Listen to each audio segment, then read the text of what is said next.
সমস্যা হয়েছে যে বাস যে রুটগুলোতে চলতো সেখানে বাস চালানোটা অনেকটা শক্ত হয়ে দাঁড়িয়েছে।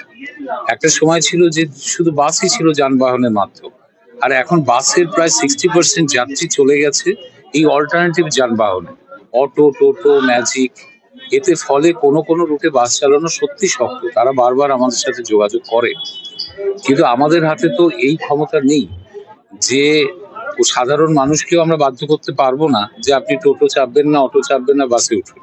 কিংবা আমরা এটাও করতে পারবো না যে অটো টোটো চালাচ্ছে যে বেকার যুবকরা তাদের প্রশাসন দিয়ে হাঁটিয়ে দেওয়া। এটা একটা আইন শৃঙ্খলার প্রশ্ন এসে দাঁড়াবে। প্রত্যেকেরই পরিবার আছে। ফলে আমরা যেটা করছি সেটা হলো যে আমরা এই টোটোগুলোকে আমরা একটা রেজিস্ট্রেশন দেওয়ার পথে আছি, যে কিউআর কোড সহ টোটোগুলোকে আইডেন্টিফাই করব এবং স্টিকার মেরে আইডেন্টিফাই করব। এটা আমার কিছুদিনের মধ্যেই হয়তো শুরু হয়ে যাবে। আমাদের কিউআর কোড সহ স্টিকার সম্পূর্ণ রেডি আছে।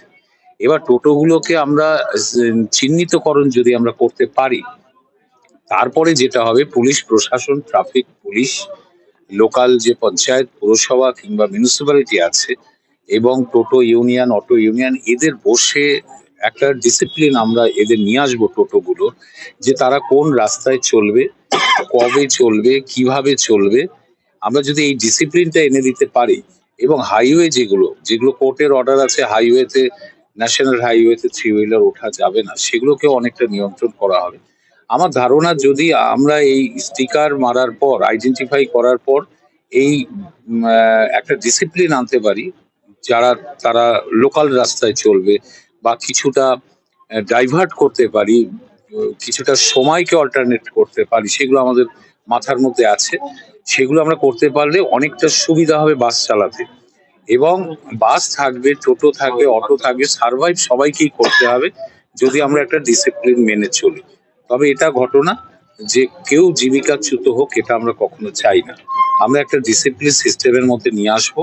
কারণ যেহেতু আমার হাতে টোটোর কোনো পারমিট দেওয়ার অধিকার নেই, আমার হাতে কোনো টোটোর সংখ্যার কোনো তথ্য আমাদের হাতে নেই, ফলে অনেকটা বিশৃঙ্খল ভাবে চলছে, এটা আমরা স্বীকার করছি। না না, আরটিওর অধিকারই নেই এটা মানে করার কিছু। ফলে ওইটা আমরা আমাদের আইটি ডিপার্টমেন্ট সহ আমরা ওই কিউআর কোড সহ স্টিকার রেডি আছে। বারবারই বসা, শুনুন ব্যাপারটা হচ্ছে বারবারই বসা হয়েছে। আমরা এই পদগুলো খুঁজেছি এবং তাদেরও আমরা আগেও বলেছি, তারা এগুলো জানে কি করতে চলেছি।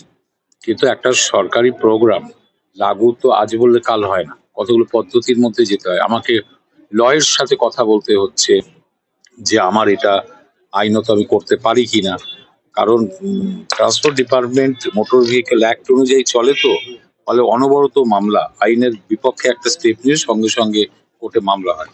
এটা বিবেচনা করে করছি। আমি বাস মালিকদের আশ্বস্ত করতে পারি, কষ্ট অনেকটা করেছেন, আর কিছুটা দিন অপেক্ষা করুন, আমরা একটা ডিসিপ্লিন এনে দেবো। আমি চাই যে সবাই সার্ভাইভ করুক, সবাই বেঁচে থাকুক, সবার পরিবহন ব্যবসাটা যাতে